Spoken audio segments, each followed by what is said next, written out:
हमारा बत्ती जो कल्चर है, बत्ती जो सकाफ़त है, वो धीरे धीरे ख़त्म होने को आ रहा है।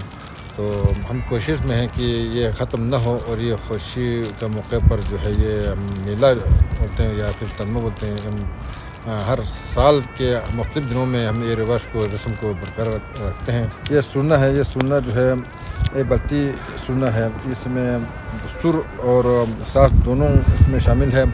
ये ढोल के साथ जो है इसका बहुत मज़ा देता है, शादी ब्याह हो या फिर कोई और फंक्शन हो।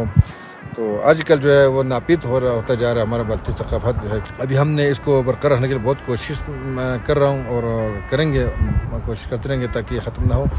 तो आजकल जो है हमारा बल्ती उस म्यूज़िक में बुनियाद एक होता था, बुनियाद हरीफ से। हरीफ का मतलब है कि लोग इकट्ठा हो पहले।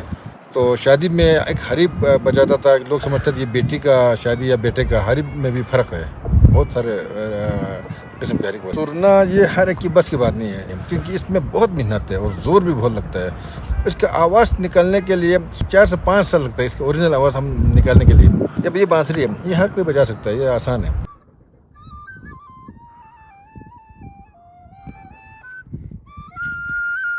इस वक्त जो है 2 उस्ताद मेरे नज़र में है, उस्ताद मोहम्मद गुताम्पा। उनको बुलाकर हम उनसे लोगों को सिखाना चाहिए ख़त्म होने से पहले। उसके बाद उस्ताद करीम बलगारी है, इस वक्त मौजूद है, वो रिटायर हो चुका है। उसका 2 प्रोग्राम में वो अच्छा बजाते थे।